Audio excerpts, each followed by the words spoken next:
Hello, good morning. For today's video, tuturo ko sa inyo pag ayos ng window, yung pag-stack up yung inyong mga salamin. Ganito lang yan. Okay guys, tinanggal natin yan, yung cover. So yan nga, naalis na natin. So hindi ko na naipakita sa inyo kasi medyo matagal. Kaya pag natanggal nyo na yan, so reinstall nyo yung may tornilyo dito, tornilyo doon, yung motor. So maalis nyo lahat yung buo. Pero yung salamin dapat ganyan gagawin nyo, lalagyan nyo ng tape para nakasecure na siya doon sa taas, para mamaya ibababa na lang natin. So ang nagiging dahilan nito dahil sa stack up, nababasa ang motor, kaya medyo tumitigas. Ito na nga, nakuha na natin yan. So, medyo mahirap talaga pagtatanggal. So yan yung kabuuan nya, ganyan din natin ibabalik.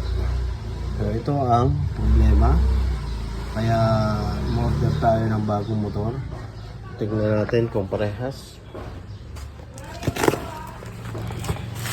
So ito, sana parehas. So 6 pin din yan. So parehas. Ayan,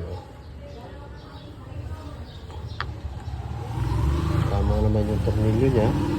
So ibabalik na natin, kakabit natin yung bago.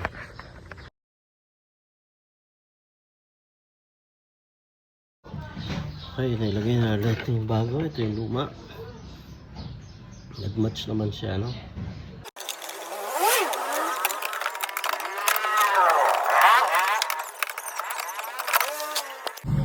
So yan, ipasok natin. Ito, babalik natin dito. Dyan, tornilyo doon. So medyo mahirap lang talaga. Okay? So bilisan na natin.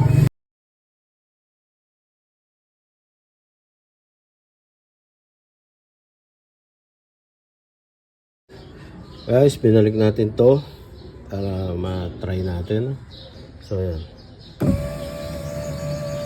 So, okay na. Tumataas na siya, diba?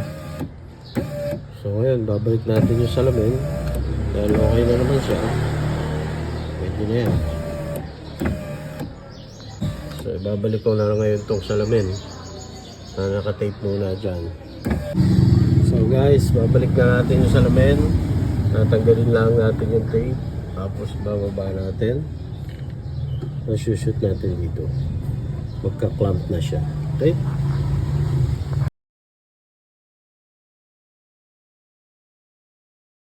Yan, okay na.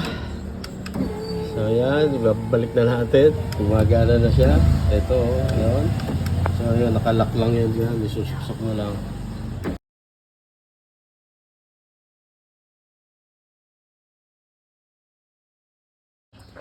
So yan guys, nabalik na natin.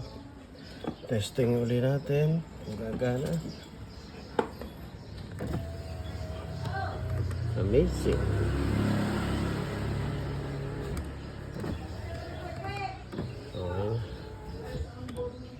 Okay guys, yun lang. Thank you for watching. Okay na.